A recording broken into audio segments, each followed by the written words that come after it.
দেখেন অধিকাংশ মানুষ রুকু করতে জানে না, সিজদা করতে জানে না। অধিকাংশ মানুষ রুকু করে, রুকু থেকে উঠার ভান করে সরাসরি সিজদায় চলে যায়। সেজদা করে, সেজদা থেকে পরিপূর্ণভাবে উঠে না, সেজদা থেকে উঠার ভান করে আর একটা সেজদা করে না। এইভাবে যদি মরা পর্যন্ত সালাত আদায় করে, ওর সালাত কি? বাতিল। ওর সালাত বাতিল। আর অধিকাংশ মহিলা তো সেজদাই করতে জানে না। সেজদা বিড়াল বা কুকুর যেমন শুয়ে থাকে, চার হাতটা একত্রে করে ওইভাবে সেজদা করে না। অথচ নারী পুরুষের সেজদার কোনো পার্থক্য নেই। লম্বা ভাবে সেজদা, এমন ভাবে লম্বা ভাবে সেজদা দিতে হবে পেটের নিচে যেন ফাঁকা থাকে। নারী পুরুষের একই বিধান। রাসূল সাল্লাল্লাহু আলাইহি ওয়াসাল্লাম বলছেন, তোমরা এমন ভাবে সেজদা করো যাতে করে পেটের নিচ দিয়ে ছাগলের বাচ্চা চলে যেতে পারে। কিন্তু আপনার স্ত্রী, আপনার মেয়ে, আপনার বোন এমন ভাবে সেজদা করে যে একটা পিঁপড়া যেতে পারবে না। যদি যেতে চাই মাথার ওই দিক দিয়ে ঘুরে যেতে হবে। আপনি হাসছেন, এ যদি মরা পর্যন্ত সালাত আদায় করে এক রাকাতও আল্লাহ কবুল করবেন না। চ্যালেঞ্জ। কথা বুঝেছেন? সহিহ বুখারীর 757 নম্বর হাদিস পড়বেন। আল্লাহর নবী লোকটাকে বলছেন তুমি সালাতই আদায় করো। আর হুযায়ফা রাদিয়াল্লাহু আনহু বলছেন আর একটা লোককে, নাসাই 1312 নম্বর হাদিস, তুমি যদি এইভাবে মরা পর্যন্ত সালাত আদায় করো, রাসূলের সালাতের উপরে তুমি মৃত্যুবরণ করতে পারবে। সাল্লু কামা রাআইতুমুনি উসাল্লি, তোমরা ওইভাবে সালাত আদায় করো যেভাবে কাকে দেখেছো? রাসূলকে। রাসূল সাল্লাল্লাহু আলাইহি ওয়াসাল্লাম যেভাবে সালাত আদায় করেছেন ওইভাবে সালাত আদায় করতে হবে। নারী পুরুষের সালাতের কোনো পার্থক্য নেই। নারী পুরুষ সবাই বুকের উপর হাত বেঁধে সালাত আদায় করবে, রুকু করবে লম্বা সোজা ভাবে, মেরুদণ্ড যেন সোজা থাকে, সেজদা করবে লম্বা ভাবে। কাজেই প্রিয় উপস্থিতি, মুসলিম দিনী ভাই বোন, আপনাদের প্রতি আহ্বান, এই শিরক এবং বেদাতের মতো নিকৃষ্ট এই দুটা পাপ থেকে আল্লাহ আমাদেরকে হেফাজত করুন। বেদাতীদের কোনো আমল কবুল হবে না এবং বেদাতির উপরে আল্লাহর লানত, ফেরেশতাদের লানত। কুল্লু বেদাতিন দলালা, কুল্লু দলালাতিন ফিন্নার। আরেকটা শিরকের ব্যাপারে আরেকটা বিষয় ছাড়া পড়ে গেছে। ওই যে কিছু সামাজিক কুসংস্কার বললাম, ওখানে একটা বিষয় ছুটে গেছে তাবিজের ব্যাপারে।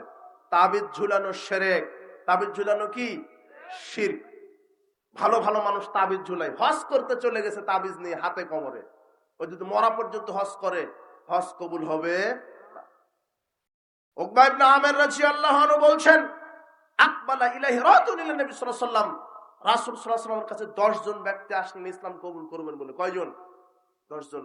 ফাবায়া তিসআতান ওয়ামসাকা নাহিদিন, 9 জনকে তিনি বায়াত দিলেন। কয়জনকে? 9 জনকে বায়াত দিলেন। সাহাবীরা বললেন, 9 জনকে ইসলাম কবুল করিয়ে দিলেন, একজনকে ছেড়ে দিলেন মানে? তখন আল্লাহর নবী বলছেন, শোনো, ইন্না আলাইহি তামিমা, এই ব্যক্তির শরীরের ভিতরে তাবিজ আছে। কি আছে? তাবিজ থাকার কারণে আল্লাহর নবী তাকে ইসলাম কবুল করালেন না। যেখানে তাবিজ থাকার কারণে ইসলামই কবুল করতে পারে না, সেই জায়গাতে আপনার মসজিদের হুজুর সালাত আদায় করায় আবার তাবিজেরও ব্যবসা করে। আছে না? হজ করতে চলে গেছে, হজ হয়েছে, ইমানই নাই। ওই যে আমি বলি না ইমান ভঙ্গের কারণ, এখন ইমান ভঙ্গের কারণ ওইভাবে আর আলোচনা করতে পারি না। কেন জানেন? মানে ইমানই নাই, ওর ভাঙবে কি জিনিস? আমি যদি বলি আপনার অজু ভাঙে গেছে, কিন্তু অজুই তো করেননি, ভাঙার সুযোগ আছে? অজু থাকলে তো ভাঙবে, তো ইমান থাকলে তো ভাঙবে। ওর কি নাই? কবর পূজারী, মাজার পূজারী, খানকা পূজারী, এই তাবিজ ব্যবসায়িক, এদের ভিতরে ইমানই নাই, ভাঙবে কখন? কথা বুঝেননি? এই জন্য ইমান আগে নিয়ে আসুন। আল্লাহ আমাদেরকে কবুল করুন, আল্লাহুম্মা আমিন। বেদাত আমল থেকে বিরত থাকবেন। আরেকটি আপনাদের প্রতি ঘোষণা, দারুল হাদিস আস-সালাফি ইসলামী কমপ্লেক্স আমার প্রতিষ্ঠিত প্রতিষ্ঠান, ঘাটাইল টাঙ্গাইলের মাটিতে, সহি আকীদা মানহাজের প্রতিষ্ঠান, শিরক বেদাতের বিরুদ্ধে যে প্রতিষ্ঠানটি সুন্নাহ এবং তাওহীদ প্রতিষ্ঠার কাজে এগিয়ে যাচ্ছে। তো আপনাদের কাছে দোয়ার দরখাস্ত, আল্লাহ সুবহানাহু ওয়া তাআলার নিকটে আপনারা একনিষ্ঠ চিত্তে ইখলাসের সাথে দোয়া করবেন, আল্লাহ টাঙ্গাইলের মাটিতে সহি আকীদা মানহাজের যে প্রতিষ্ঠান দারুল হাদিস আস-সালাফি ইসলামী কমপ্লেক্স, এই প্রতিষ্ঠানটি তুমি পরিপূর্ণভাবে কবুল করে নাও। দোয়ার দরখাস্ত, যেখানে হেফজ আছে, নুরানি আছে, নাজারা মক্তব আছে এবং প্লে থেকে ক্লাস 6 পর্যন্ত কিতাব বিভাগ আছে, বাংলা, ইংরেজি, আরবি, উর্দু উন্নত মানের শিক্ষক দ্বারা পরিচালিত হয় এবং সুন্দর পরিবেশ, আবাসিক ব্যবস্থা আছে। শুধু দোয়া রাখবেন আল্লাহ যেন প্রতিষ্ঠানটি কবুল করেন। ভর্তি কার্যক্রম চলছে জানুয়ারি 7 তারিখ পর্যন্ত। বলছিলাম আরো কিছু বলার ছিল জাহেলিয়াতের ব্যাপারে, সামাজিক জাহেলিয়াত, তবে আল্লাহ সুবহানাহু ওয়া তাআলা আমাদের ঈমানকে যেন টিকিয়ে রেখে আমরা যেন ঈমান নিয়ে কবরে যেতে পারি, আল্লাহ সেই তৌফিক তুমি দান করো। বলছিলাম ঈমানের ব্যাপারে সচেতন হবেন আর আমাদের সালাতের ব্যাপারে সচেতন হবেন। সালাত আদায় করবেন রাসূল সাল্লাল্লাহু আলাইহি তরিকায়। হে যুব সমাজ, আমি শুনেছি এই যুব সমাজের উদ্যোগে এই প্রোগ্রামটা, আমি অনেক যুব সমাজের উদ্যোগে প্রোগ্রাম দেখেছি। যুবকেরা প্রোগ্রাম করে ঠিক, কিন্তু এমনও আমার কাছে খবর আছে যে যুবকেরাই ঠিক মতো সালাত আদায় করে না। কথা বুঝেছেন? ইসলামের প্রোগ্রাম করো অথচ মুখে দাড়ি নাই তোমার, ঠিক তোমার উপরে। ইসলামের প্রোগ্রাম করো তুমি প্যান্ট টাকনুর নিচে, ঠিক তোমার উপরে।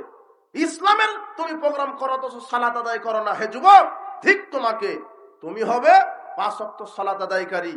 তুমি ইসলামকে প্রমোট করতে চাচ্ছ, আলেম ওলামাকে নিয়ে আসছো, তুমি যদি ইসলাম না মানো, বিশ্বাস করো সেই ইসলামের প্রোগ্রাম কোনো কল্যাণ বহন করবে না। কাজেই যুব সমাজের প্রতি উদাত্ত আহ্বান, তোমরা হবে জাতির আদর্শ মডেল। তোমাদেরকে দেখেই জাতি শিখবে। যেটা জাতি বুঝতে পেরেছে তোমাদের ভিতরে অনেক স্পৃহা আছে, ইমানি শক্তি আছে। আমরা যুবকদেরকে ধন্যবাদ জানাই যারা আজকের ইসলামী কনফারেন্স এই যুব সংঘে উদ্যোগে যারা করেছেন।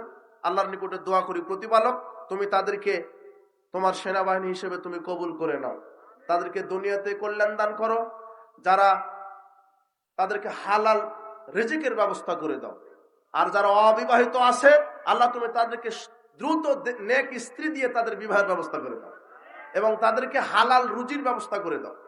যুবকদেরকে জি আলহামদুলিল্লাহ, ভাই বললেন যে সবাই সহযোগিতা করেছেন, সবার জন্য দোয়া রাখি। যারা আজকের প্রোগ্রামে যারা জয় টাকা দান করেছেন, যত টাকা, আল্লাহ তত কোটি টাকা করে বরকত দান করুন, তাদের পরিবারকে আল্লাহ নিরাপত্তা দান করুন।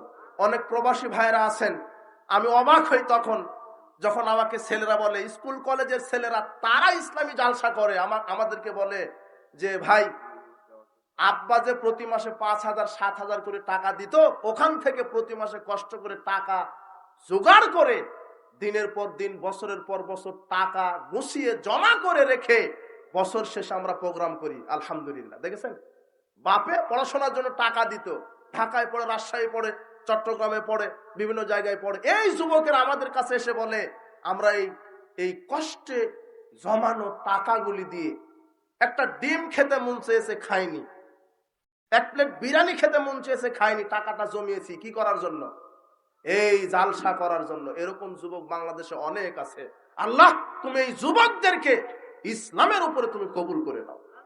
অনেক প্রবাসী ভাই আছে, আমি নিজেকে ধরে রাখতে পারি না, স্ত্রী রেখে, পরিবার রেখে, পিতামাতা রেখে, সুন্দর ফুটফুটে স্বর্ণের টুকরা সন্তান রেখে বিদেশের মাটিতে দিনের পর দিন কাজ করে।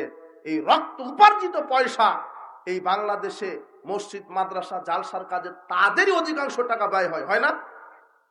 আমরা প্রবাসী ভাইদের জন্য দোয়া রাখি, আল্লাহ যারা প্রবাসে আছে পরিবার রেখে, আল্লাহ তুমি তাদের সুস্বাস্থ্যকে সুন্দর রাখো, তাদের শক্তি তুমি বাড়িয়ে দাও, তারা যেন কাজ করতে পারে বেশি বেশি, তাদের অর্থনীতিতে বারাকা দান করো। আল্লাহ তারা পরিবার রেখে প্রবাসের মাটিতে দিনরাত পরিশ্রম করছে, আল্লাহ তুমি তাদের পরিবারকে পূর্ণ নিরাপত্তার সাথে রেখে দাও। দোয়া রাখি।